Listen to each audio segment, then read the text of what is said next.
আজ যে কার মুখ দেখে উঠতেছিলাম একটা শিকারও পেলাম না। বাঘ মামা, আমাকে বাঁচাও মামা, বাঁচাও আমায়। কে রে, এখানে কি পিছু ডাকে? আমি বাঘ মামা, আমি ডাকছি তোমায়।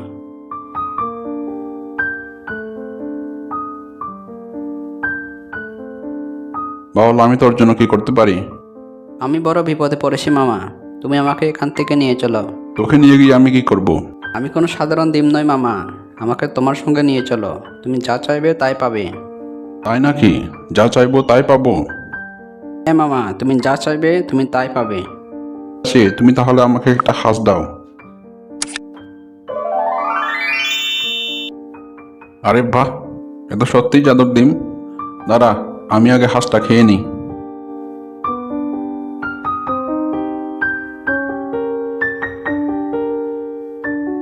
এবার আমাকে নিয়ে চলো, আমি বড় বিপদে আছি।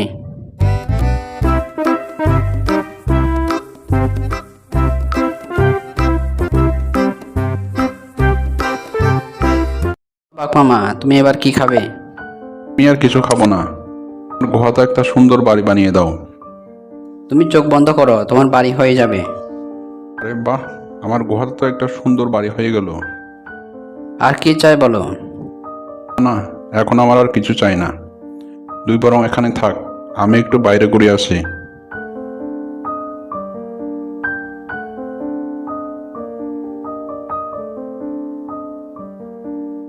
কি ব্যাপার? এখানে বাঘ মামার গুহা ছিল না, কিন্তু এখানে এত সুন্দর বাড়ি কিভাবে এলো? চলো তো ভিতরে গিয়ে দেখি। এই তো একটা ডিম, এই ডিমটা এখানে আসলো কিভাবে? মনে হয় বাঘ মামা চুরি করেছে। জাদুর ডিম, তুমি এখানে এলে কিভাবে? আমাকে এখানে বাঘ মামা নিয়ে এসেছে। জাদুর ডিম, তোমার কি কি গুণ আছে? যার কাছে আমি থাকবো সে যা চাইবে তাই পাবে। বস, আজ রাতে ওকে চুরি করতে পারলে একেবারে কাম খালাস। এই তোরা কি বইরবির করছিস রে? কুমতল বার করছিস? এক্ষুনি পালা, নইলে তোদের আমি।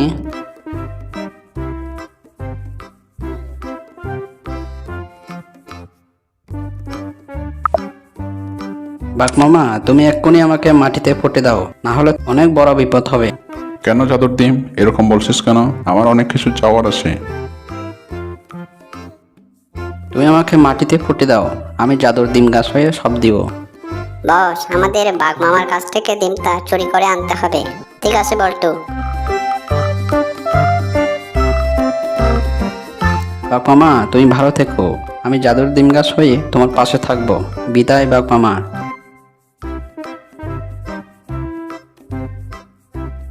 যাই আমার বন্ধুর জন্য জল নিয়ে আসি। এই জাদুর ডিম গাছ কে লাগিয়েছে? নিশ্চয়ই পাজে বাগদার গাছ। চল বস, গাছটা তুলে নিয়ে পালাই।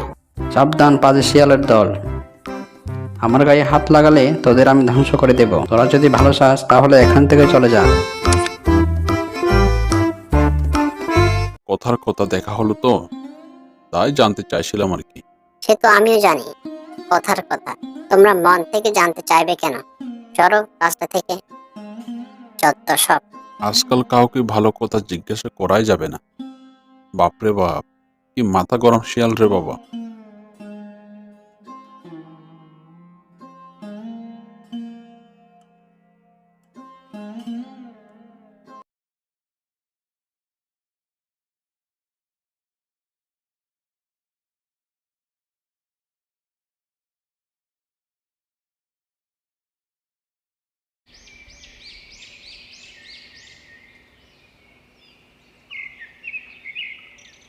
মাছ কত করে?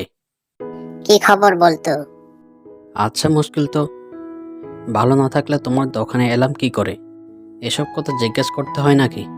তাহলে বলো কি দরকার? কি দরকার মানে? তোমার দোকানে কি মাছের গন্ধ শুকতে এসেছে নাকি? আবল তাবল কথা বলো। মাছ কত করে দিচ্ছ সেটা বলো। বলছে কি আজ মাছ হবে না। কেন হবে না? এই তো এই তো এতগুলো মাছ। না মানে আসলে কি বলতো, মাছগুলো না পচে গেছে, তাই আর কি। তুমি বরং আজ সামনের দোকান থেকে মাছ নিয়ে নাও। তুমি যা রাগে, এই পচা মাছ তোমাকে দিলে আমি নিজেই উল্টে ফেসে যাব। কি কি বললে? পচা মাছ? মানে তুমি পচা মাছ বিক্রি করছো? হ্যাঁ, মানুষকে পচা মাছ দিয়ে ঠকানো হচ্ছে। আরে বলতো ভাই, চিৎকার করো না, চিৎকার করো না, সবাই শুনতে পাবে। আমার দোকানে আর কেউ আসবে না। চুপ করো বলতো ভাই, আমি গরিব, গরিবের পেটে এভাবে লাথি মেরো না। কেন চুপ করব? টাকা দিয়ে সবাই কেন তোমার কাছ থেকে পচা মাছ নিয়ে যাবে? এই নাও টাটকা মাছ, যে মাছটা ইচ্ছে করে সেটাই নিয়ে যাও, বিনে পয়সায়। 1 টাকাও দিতে হবে না তোমাকে, শুধু তুমি চুপ করো। টাকার গরম দেখাচ্ছ তুমি আমাকে? কেন কেন আমি ফ্রিতে মাছ নিয়ে যাব কেন? আমার কাছে কি টাকার অভাব আছে নাকি? আমি গরিব, আমি কেন টাকার গরম দেখাবো? আমি তো জানি তোমার কাছে অনেক টাকা আছে। এবার বলো, মাছ কত করে দিচ্ছ? 250 টাকা কেজি। কি বললে? কত টাকা কেজি? 100 টাকা কেজি, 100। দিয়ে দাও 1 কেজি।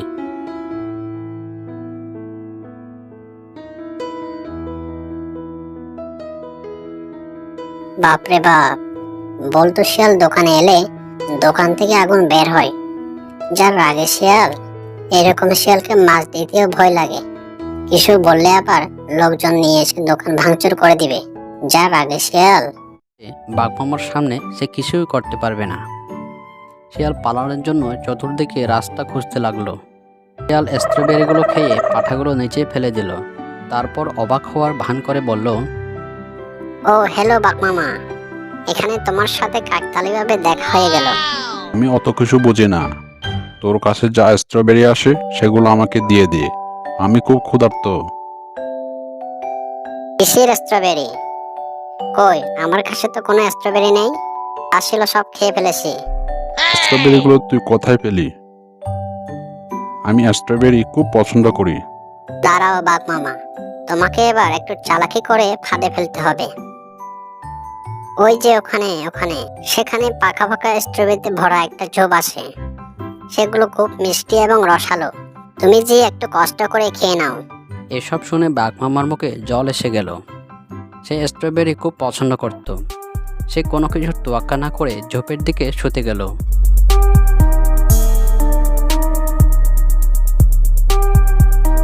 কিন্তু সাবধান, ঝোপের আড়ালে একটা ফাঁদ আছে, ফাঁদে কিন্তু পা দিও না। বাঘমামা শিয়ালের কোনো কথা শুনল না। সে স্ট্রবেরি পেতে খুব আগ্রহী ছিল।